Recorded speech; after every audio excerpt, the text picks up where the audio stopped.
Assalamualaikum warahmatullahi wabarakatuh.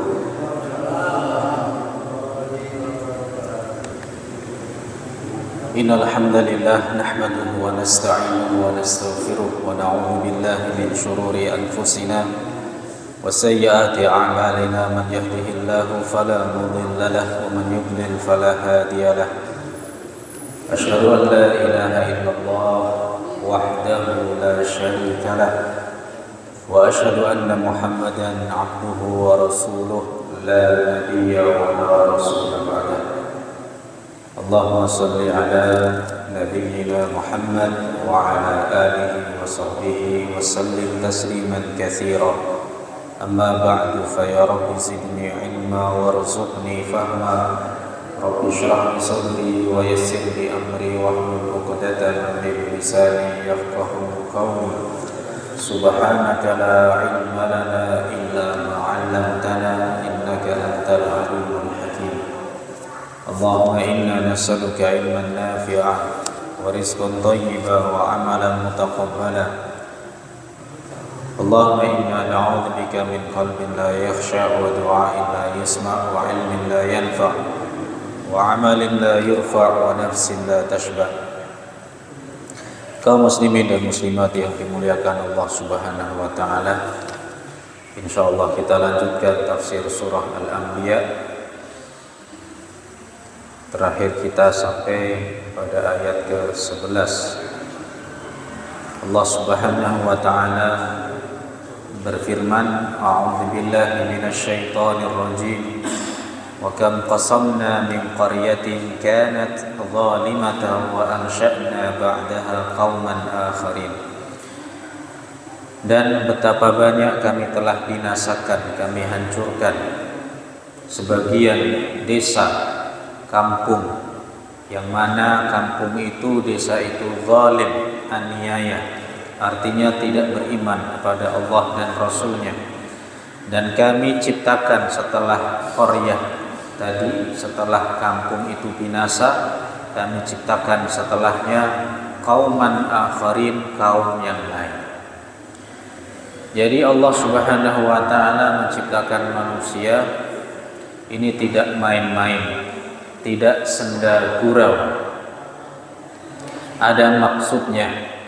Wa ma khalaqtul jinna wal insa illa liya'budun. Ma uridu minhum min rizqin wa ma uridu an yut'imun. Innallaha huwar razzaq. Tidaklah aku ciptakan jin dan manusia melainkan supaya mereka menyembah. Saya tidak ingin rizki dari mereka dan aku tidak ingin mereka memberi makan kepadaku. Sesungguhnya Allah lah yang maha memberi rizki. Allah bisa saja melibas kaum-kaum yang tidak beriman, dihancurkan keseluruhannya tanpa sisa, sebagaimana kaum 'Ad, kaum Tsamud yang Allah binasakan semuanya kecuali yang beriman saja. Tapi Nabi tidak mau itu terjadi kepada umat Nabi sallallahu alaihi wasallam. Kita adalah umat yang terbaik, kuntum khaira ummah, kalian adalah umat yang terbaik yang dikeluarkan, ukhrijat linnas, yang dikeluarkan, yang dihadirkan untuk manusia, dengan catatan ta'muruna bil ma'ruf, beramar ma'ruf, wa tanhauna 'anil munkar, melarang pada yang mungkar, wa tu'minuna billah, dan beriman kepada Allah Subhanahu wa taala. Bisa saja Allah membinasakan orang-orang yang tidak beriman dan diganti dengan kaum yang beriman. Berikutnya jamaah sekalian, ayat yang ke-12, Allah Subhanahu wa taala berfirman, falamma ahassu ba'sana idza hum minha yarqudun. Maka manakala mereka merasakan bahwasanya azab kami menimpa mereka, lalu mereka ini kabur darinya, kabur dari tempat tinggal mereka. Tahu azab ini adalah akan menimpa mereka, datang azab yang menimpa mereka. Mereka kemudian sekonyong-konyong meninggalkan kampung halaman, meninggalkan rumah-rumah mereka yang mewah. Ya, jamaah sekalian, yarkudun, rokadha yarkudu, artinya secara bahasa adalah menghentakkan kaki dengan tumpuan ini betisnya ini sebagai tumpuan kekuatan, paha betis kekuatan, sehingga kodam itu berarti dari mata kaki ke bawah. Ya, ini mau dihentakkan. Maksudnya menghentak itu adalah orang kalau lari, ya, tergopoh-gopoh itu pasti dentumannya di tanah itu berasa. Dan ini ada powernya. Orang kalau terburu-buru, ini pasti jalannya itu suara langkah kakinya lebih cepat dan lebih keras suara. Ini mana rokadha yarkudu, menghentakkan kaki.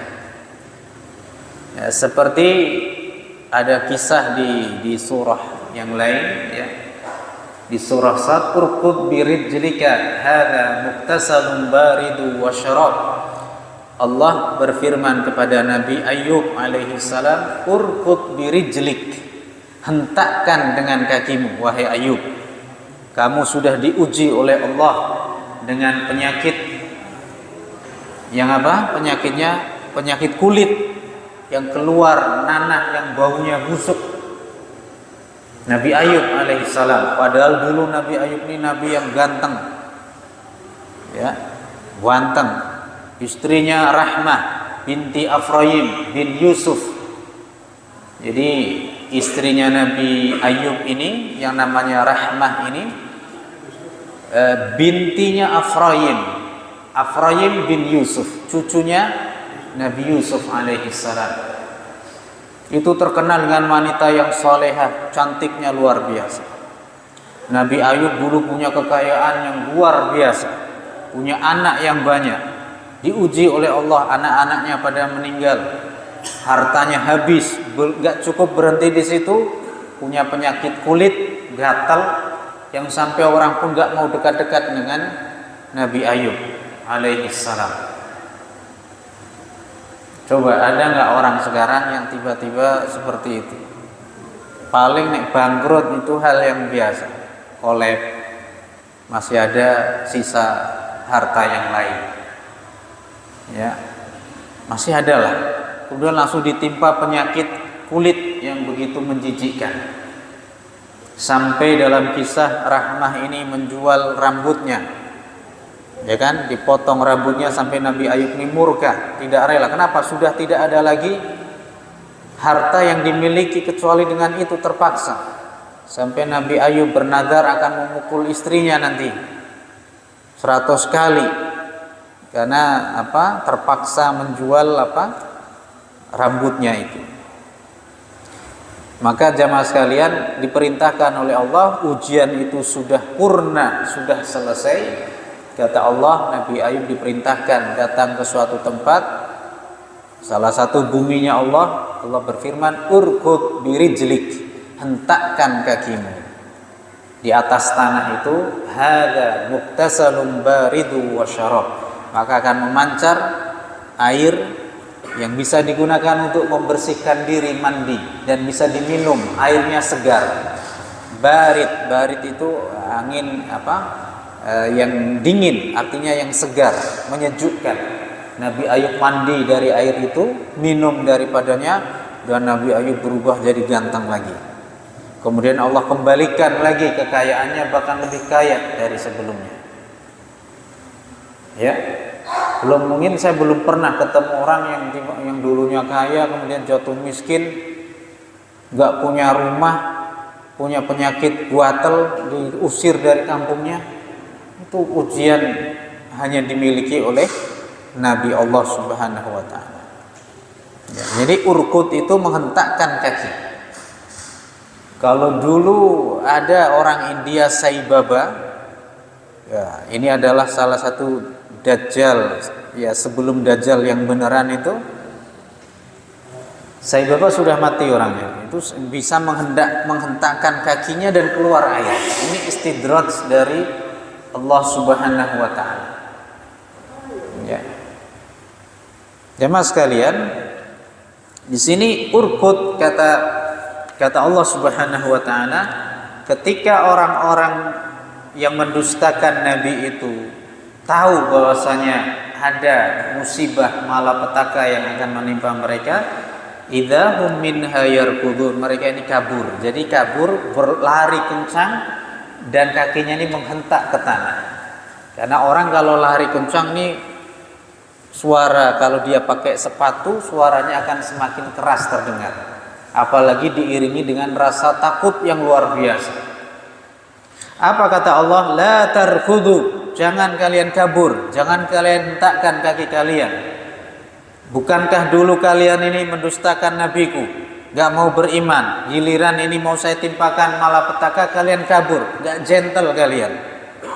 Ya, warji'u, kembali kalian, balik pulang, ila ma utriftum fi, kepada harta yang kalian ini diberikan kekayaan karenanya, kalian bermegah-megahan karenanya.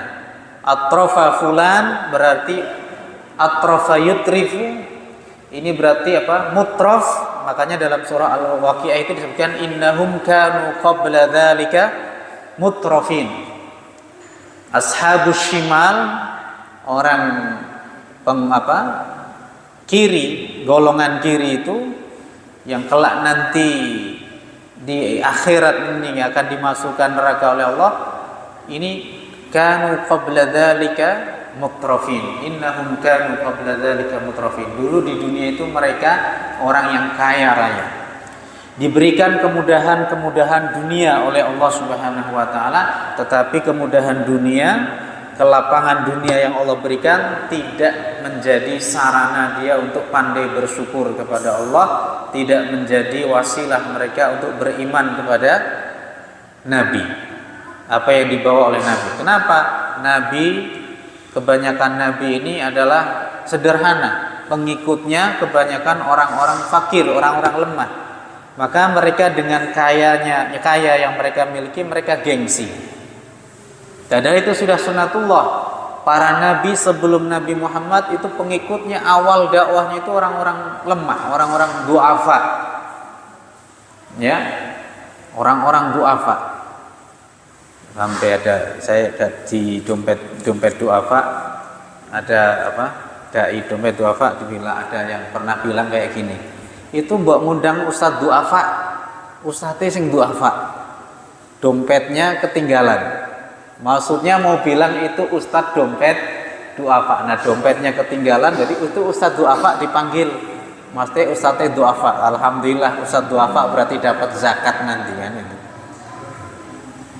Jamaah sekalian rahimakumullah. Jadi Allah tantang mereka yang dulunya mereka sombong, kenapa mereka tinggalkan kekayaan mereka? Bapak Ibu sekalian, ini menunjukkan kalau ada musibah, genting, orang itu nggak mikir lagi hartanya, yang dipikir itu gimana dia selamat. Nah, ini seperti kaum ini.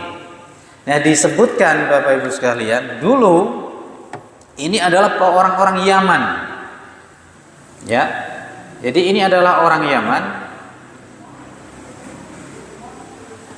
Ada penduduk Yaman, yang nama daerah namanya adalah Hadur dari Yaman. Ada dua tempat, Hadur dan Kilabah. Jadi ceritanya kedua tempat ini, ya, dua tempat Hadur dan Kilabah ini adalah dua Korea, ya, dua Korea yang ada di Yaman waktu itu. Ada dua desa namanya Hadur dan Kilabah. Kedua penghuni desa ini adalah mendustakan nabinya. Mereka ini diberikan kekayaan oleh Allah. Jadi penghuni kota itu, desa itu, Hadur dan Kilabah itu orangnya kaya-kaya. Jadi Yaman kan dulu Son'a ini kan dulu kerajaannya Ratu Balkis. Saba, negeri Saba itu ada di Yaman. Dulu gemah ripah loh jinawi, subur makmur. Tapi sekarang Yaman tidak seperti zaman dulu Saba, sebelum terjadi banjir Sailal Arim. Ya, Sailal Arim. Jadi dulu negeri Saba Yaman itu laqad kana li saba'in fi maskanihim ayah, kata Allah dalam surah Saba, sungguh benar-benar untuk di negeri Saba itu ada tanda kebesaran Allah, yaitu tempat tinggal orang-orang Saba ini ada tanda kebesaran Allah. Jannatani an yamin wa shimal, ada dua kebun di sebelah kanan dan sebelah kiri, subur makmur. Jadi intinya daerah kawasan itu Saba itu dikelilingi ladang dan sawah yang begitu subur makmur. Ya. Lalu ketika Allah hadirkan Sailal Arim, banjir bandang, itu terjadi sebelum Nabi Muhammad itu hadir itu. Kemudian banjir itu mengakibatkan negeri itu jadi negeri yang tandus, gersang dan tidak subur. Mudah bagi Allah. Nah, ini ada dulu di Yaman ada daerah, dua qaryah, dua desa, Hadur dan Kilabah. Mereka ini sombong karena mereka orang kaya. Ya memang orang kaya ini kalau nggak punya iman pasti sombong. Orang miskin aja kadang keluar sombongnya. Ya, orang kaya ini kalau nggak betul-betul dia ngaji, sombong dia. Lihat orang tuh bawaannya udah rendah, udah belum apa-apa udah di ini. Kenapa? Dia tidak bagus nih, kurang bagus ini imannya. Kalau orang yang beriman baik orangnya, dia kaya, justru dia low profile. Ya, nggak banyak gaya seperti itu.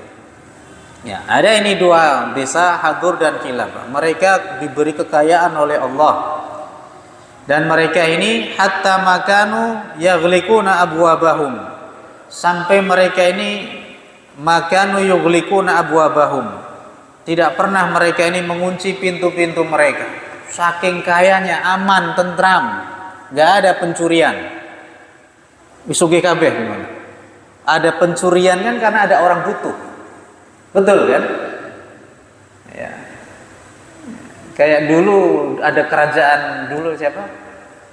Dulu ada kerajaan zaman Jawa dulu sampai katanya ya Ratu Sima itu ya yang dikatakan saya masih lupa Pak Sasamwa ya.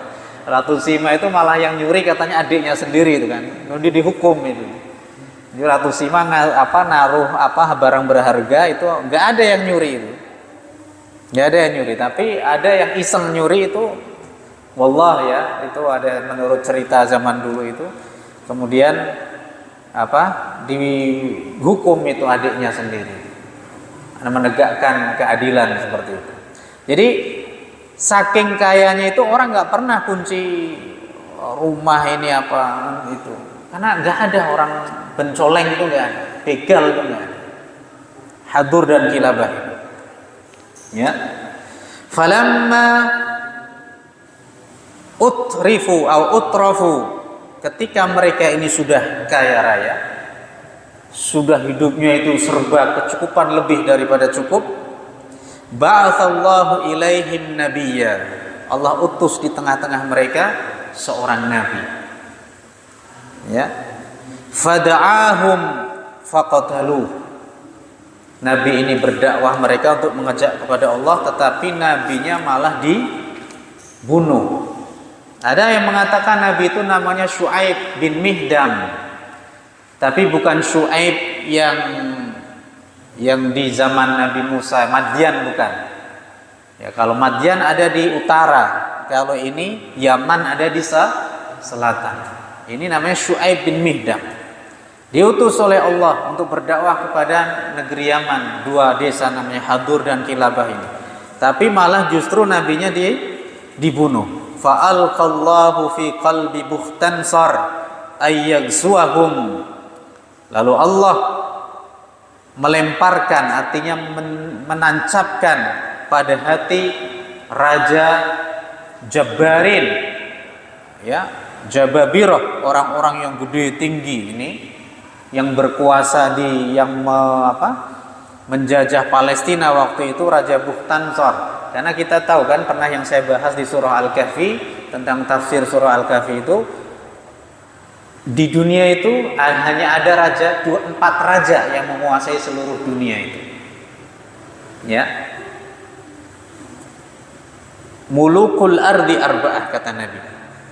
Raja-rajanya dunia itu ada 4. Mukminani wa kafiran.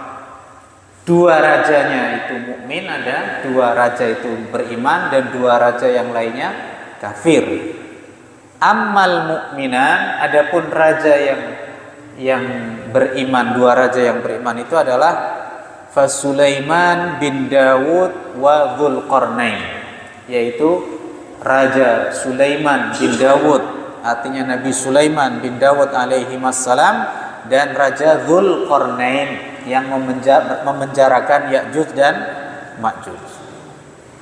Ammal kafiron, adapun 2 raja yang kafir itu adalah Bukhtansor, adalah salah satunya adalah Namrud wa Bukhtansor. Yang pertama Namrud, raja Babilonia, dan satunya lagi Raja Jababir, orang-orang yang berperawakan tinggi besar, yaitu Bukhtansor namanya.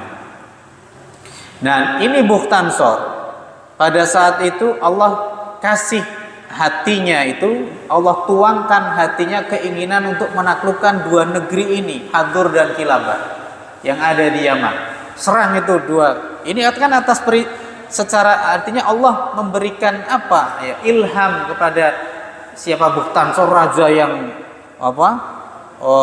dolim ini, dikasih sama Allah. Artinya ini sesuai dengan sunatullah, sesuai dengan takdir yang sudah Allah tentukan. Akhirnya diserang ini ke Bukhtansor ini, hanya punya keinginan untuk menyerang negeri Yaman. Dari utara mereka menyerang ke selatan. Allah, atas perintah Allah, itu semua yang menggerakkan hati seseorang itu semuanya adalah Allah. Sang penguasa hati adalah Allah Subhanahu wa taala. Fajahhaza lahum jaishan. Lalu Bukhtansor, si raja yang Jababirah ini menyiapkan bala tentara yang sangat kuat. Ya. Faqataluhum fahazamu jaishahu faraja'u munhazimina ilaih. Maka Bukhtansor mengerahkan pasukannya menyerang 2 negeri yang ada di Yaman itu, lalu mereka ini pun kalah, terpinggirkan. Ya, faraja'u munhazimina ilaihi fajahaza ilaihim jaishan akhar. Yang awalnya ini faqataluhum fahazamu jaishah. Awalnya penyerangan pertama ini gagal. Ya, mereka pulang. Lalu pada momentum yang berikutnya, fajahaza ilaihim jaishan akhar aktsaf minal awal. Maka Bukhtansor kepo, penasaran, kenapa ini saya ini kalah ini? Saya siapkan untuk kali keduanya, saya siapkan pasukan yang lebih hebat lagi, yang lebih banyak lagi. Fahazamuhum aidan, maka mereka pun juga bisa dikalahkan. Falamma ra'a Bukhtansor dzalika ghazahum huwa binafsihi faqataluhum fahazamuhum hatta kharaju minha yarkudun. Maka ketika itu Bukhtansor pun memerangi mereka, dia memerangi dengan sendirinya, dan untuk yang kali ketiganya bisa mengalahkan penduduk Yaman tadi. Sehingga orang-orang penduduk Yaman Hadur dan Kilabah ini kemudian mereka ini menghentakkan kakinya. Itu maksudnya adalah bahasa kinayah, bahwasanya dia kabur dari negeri mereka, dari rumah mereka, dan mereka mendengar suara la tarkudu warji'u. Maka pada ayat berikutnya Allah Subhanahu wa taala berfirman, la tarkudu warji'u, janganlah kalian ini kabur, warji'u, dan kembalilah kalian ila ma utriftum fi, kepada kemewahan yang kalian miliki, wa masakinikum, dan rumah-rumah tempat tinggal kalian, la'allakum tus'alun, supaya kalian ini ditanyakan. Nah, jamaah sekalian yang dimuliakan Allah Subhanahu wa taala, jadi awalnya penduduk yang kaya raya, yang hidup berkecukupan lebih dari cukup ini, kan dengan kesombongannya mereka rumahnya mewah, kendaraannya ini rumahnya mega, kendaraannya mewah, kemudian mereka punya aset yang luar biasa, perkebunan segala macam, sampai mereka tidak pernah menutup pintu rumah mereka karena merupakan orang kaya semua, ya, sehingga mereka hidup aman. Tapi tiba-tiba rasa ketakutan itu muncul dengan izin Allah, diserang oleh Bukhtansor dan bala tentaranya, ya, jamaah sekalian. Lalu kemudian orang-orang ini pun kabur dari mana? Dari tempat tinggal mereka. Maka dikatakan kepada mereka, kenapa kalian ini kabur? Bukankah kalian dulu itu bangga dengan desa kalian, dengan kekayaan kalian, dengan rumah-rumah kalian yang kalian tinggali? Lalu kenapa kalian tinggalkan begitu saja? Ya, sama dengan kisahnya Fir'aun dan bala tentaranya manakala mereka ini mengejar Nabi Musa, kam taraku min jannati wa uyun. Betapa mereka ini meninggalkan kebun-kebun yang mereka miliki, mata air yang mereka miliki. Jadi wazuru'i wa maqamin karim, dan juga ladang-ladang, tanaman-tanaman yang mereka miliki, yang harusnya mereka panen, mereka bahagia, dan juga kedudukan yang mulia, duduk di singgasananya yang penuh dengan perhiasan-perhiasan, wa na'matin kanu fiha fakihin, dan juga kenikmatan-kenikmatan yang mereka bisa bersenang-senang karenanya. Mereka dengan rela meninggalkan kekayaannya hanya untuk mengejar Nabi Musa dan Bani Israel. Nah, inilah jamaah sekalian yang dimuliakan Allah Subhanahu wa taala. Inilah yang hampir sama kejadiannya. Allah memerintahkan kepada kaum Yaman ini, kaum Hadur dan Kilabah ini, supaya kembali lagi. Kenapa kalian kok enggak sayang dengan rumah-rumah kalian, dengan harta-harta kalian? Sama Pak, ketika ada orang ditimpa musibah, misalkan ini ada terjadi tsunami misalkan. Orang kalau terjadi tsunami, orang nggak mikir lagi ini, yang penting ditinggal selamat. Itu pikiran yang pertama. Ya, misalkan ada bencana lah, ada banjir pun mereka tinggal tempat tinggal mereka ini. Itu baru yang seperti itu. Apalagi kalau tadi yang dikatakan dalam surat ini, dalam ayat ini, mereka ini diserang oleh pasukan yang sangat besar, ya, mereka kemudian banyak yang mati, ya, banyak yang mati karena diserang oleh pasukan yang besar ini. Nah, jemaah sekalian yang dimuliakan Allah Subhanahu wa taala,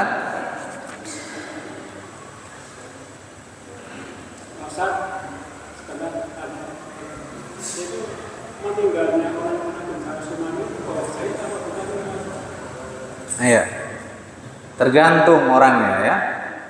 Tergantung orangnya yang penting meninggal dalam ini. Kalau ada memang orang meninggal syahid, salah satunya meninggal tenggelam, ya, orang tenggelam. Kemudian orang yang tertimpa benda keras, dia meninggal dunia, itu salah satu syahid yang sibhi. Sibhi itu berarti syahid tapi bukan seperti perang jihad fisabilillah. Dia mati syahid tapi tetap dimandikan, ya, tidak seperti orang yang mati syahid tidak perlu dia dimandikan. Jadi kalau memang dia ini orang baik, insyaallah riwayatnya bagus, track recordnya bagus, iya.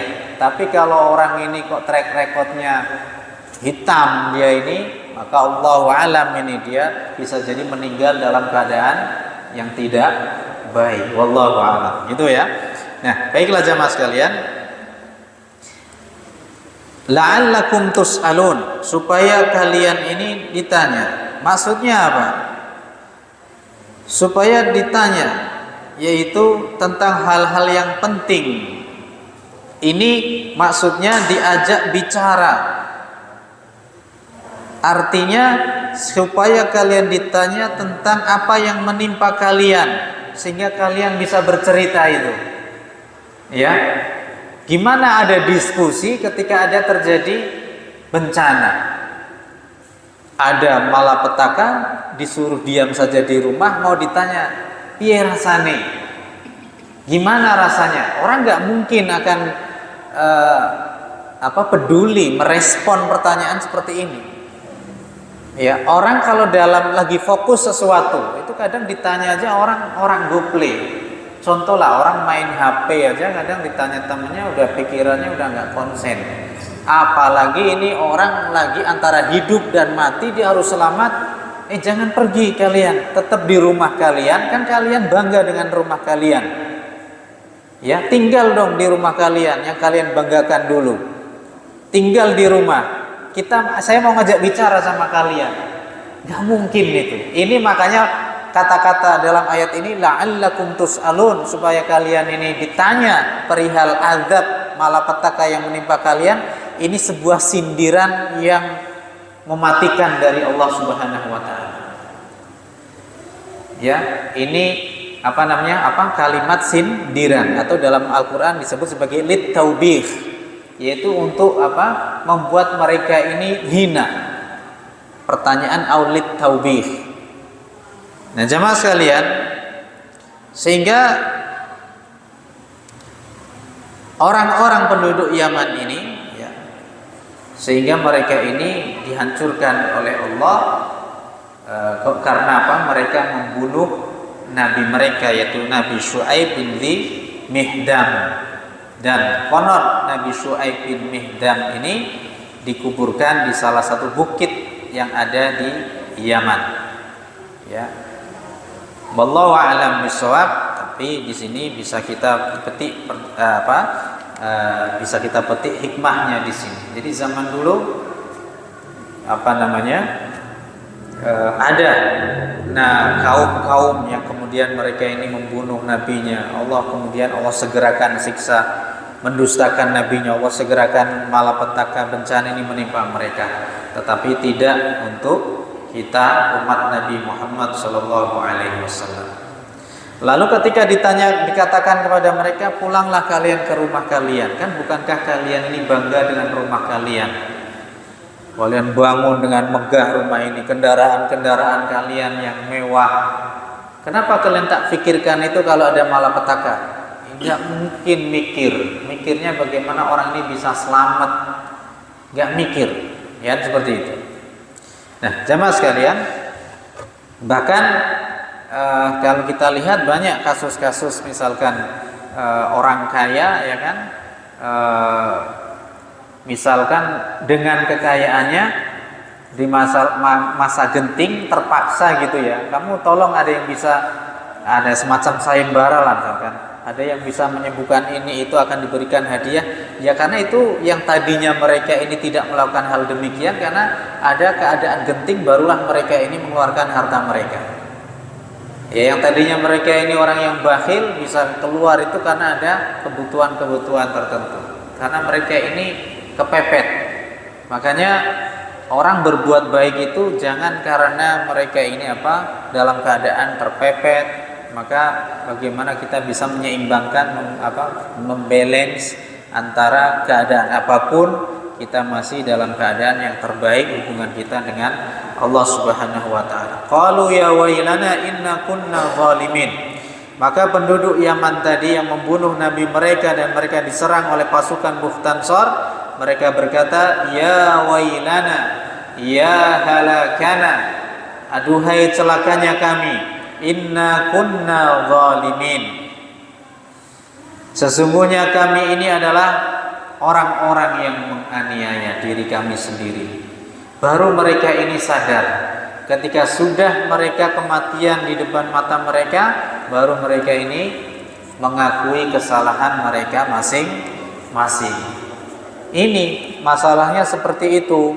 Seperti nanti di surah Al-Qalam, ya inna balawnahum kama balawna ashabal jannah. Id aqsamu la yasrimunnaha musbihin. Dulu nanti ada di tafsir surah Al-Qalam itu Allah menceritakan ada penghuni, ada petani anggur ya. Petani anggur yang sangat kaya raya. Dia selalu membagikan sepertiga hasil panennya itu dibagikan kepada orang-orang du'afa, orang-orang fakir miskin. Sepertiganya untuk makan dan sepertiganya untuk disimpan. Ya. Kemudian setelah orang ini sebelum meninggal, dia berwasiat kepada anak-anaknya, "Nak, nanti kalau saya meninggal tolong lakukan apa yang seperti biasa aku lakukan. Sepertiga kau bagikan ke orang miskin, sepertiga kalian makan, dan sepertiganya disimpan." Ya. Maka ketika ayahnya meninggal, wasiatnya ini tidak dikerjakan. Itu ada di surah Qalam kan? Id aqsamu la yasrimunnaha musbihin. Ketika mereka bersumpah, besok pagi kita akan memanen hasil tanaman kita ini. Ya, fatafa 'alaiha ta'ifun mir rabbika wa hum naimun. Ketika malam hari mereka tidur, maka ada petir yang menyambar tanaman mereka, maka tiba-tiba kebunnya ini fa asbahat kasarim, seperti malam yang gelap gulita. Jadi gesang semuanya, enggak ada yang tersisa. Gagal panen. Kenapa? Mereka sudah punya azam, niatnya tidak akan bersedekah kepada fakir miskin. Maka pada kelanjutan ayatnya disebutkan qalu subhana rabbina inna kunna zalimin. Maha suci Tuhan kami, sesungguhnya kami adalah orang yang zalim. Baru mereka mengakui setelah kesusahan, baru butuh Allah. Wa idza ghasyiyahum maujun da'u Allaha mukhlishina lahuddin falamma najjahum ilal barri idza hum yusyrikun.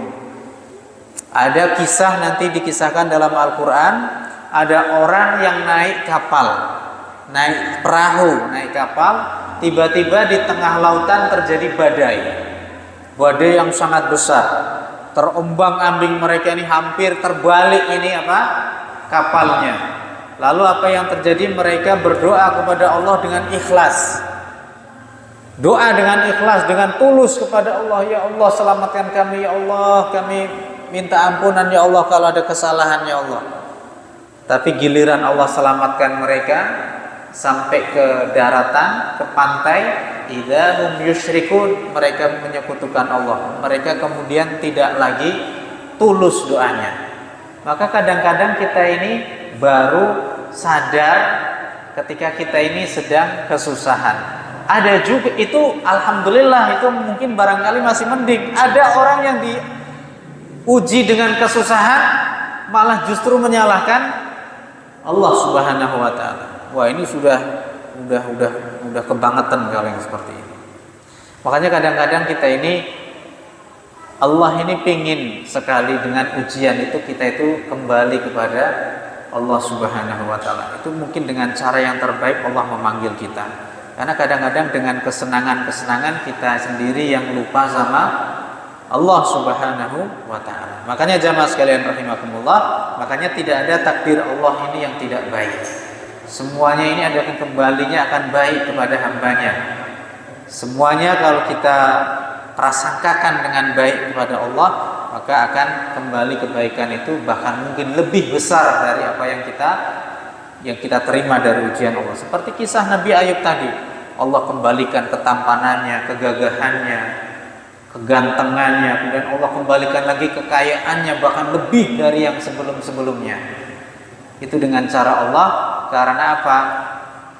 Orang sukses ini kan bahasanya, kata orang Jawa kan, harus nibotangi sih. Nibotangi. Tidak ada orang sukses ini kemudian langsung jenggelek, langsung kemudian dia ini terus. Enggak, pasti ada aral dan rintangannya yang datang dari Allah Subhanahu wa taala. Ya, jatuh bangun orang ini, berusaha untuk bisa eksis, lalu sampai pada akhirnya dia sampai kepada puncak kesuksesannya. Ya, dan tidak ada kesuksesan yang lebih besar daripada kesuksesan kita nanti di akhirat. Faman zuhziha 'anil nar wa udkhilal jannah faqad faz.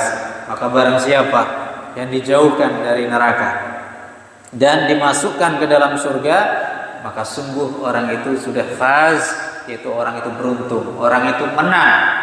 Wa mal hayatud dunya illa mata'ul ghurur, dan tidaklah kehidupan dunia ini melainkan hanya perhiasan yang menipu. Jamaah sekalian yang dimuliakan Allah Subhanahu wa taala, demikianlah tafsir surah Al-Anbiya ya, ayat ke-12 sampai ke-14. Insyaallah nanti kita lanjutkan pada kesempatan yang lainnya biidznillah. Alhamdulillahirabbil alamin. Subhanakallahumma